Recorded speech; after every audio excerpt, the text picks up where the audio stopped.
শীতে কাবু জনজীবন, চলমান শৈত্যপ্রবাহে কাঁপছে গোটা দেশ। শীতের এই তীব্রতা থাকবে সপ্তাহ জুড়েই। চলতি মৌসুমে মৃদু থেকে মাঝারি ও মাঝারি থেকে তীব্র আরও 4টি শৈত্যপ্রবাহ বইবে সারা দেশে।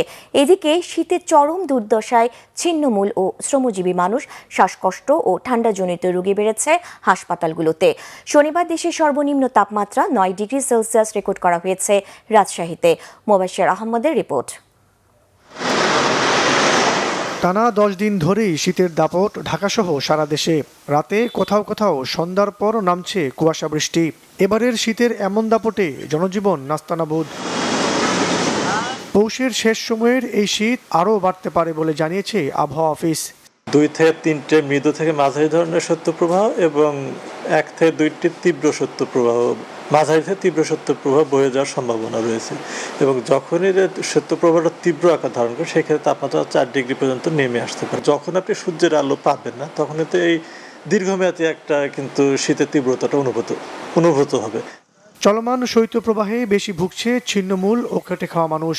ভোরে কাজে বের হতে পারছেন না রিক্সা চালক, ভ্যান চালক ও দিন মজুরেরা। ঠান্ডা তো লাগে, তারপরে ফেটে তো কি করবো, এটা বসে থাকলে তো কেউ দিবে না। এই জন্য গাড়ি নিয়ে বার যা চালাতে পারে। সকাল পর্যন্ত 40 টাকা ছাড়া গাড়ি চালাইছি। খোলা আকাশের নিচে আশ্রয় নেওয়া মানুষের শীত নিবারণের চেষ্টা খড়কুটো জ্বালিয়ে।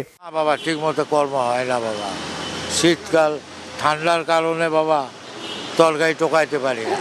এখন তো অবস্থা খারাপ না, 4-5 দিন ধরে কাজ করতে পারি না, ঠান্ডা বেশি। এদিকে শীতের তোরে বাড়ছে রোগবালাই। রাজধানীর বক্ষব্যাধি হাসপাতালের বহির্বিভাগে অ্যাজমা, নিউমোনিয়া ও কোল্ড ডায়রিয়ার রোগী বেড়েছে। তো অন্য সিজনের চাইতে এই সিজনে এই শ্বাসজনিত রোগীদের সংখ্যা অনেকাংশে বেড়ে যায়। এমনিতে আমাদের আউটডোরে দেখা যাচ্ছে যে 1200 থেকে 1500 এই রেঞ্জের রোগী থাকছে। ঢাকা শহর বা অন্যান্য বিভাগীয় শহরগুলিতে গাড়ির ধোঁয়া, রাস্তার কাজকর্ম হচ্ছে, যার ফলে পলিউশনও কিন্তু বেড়ে যায়।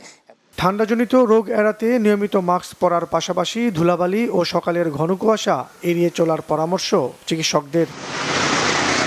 মোবাশ্বের আহমেদ, বাংলা ভিশন, ঢাকা।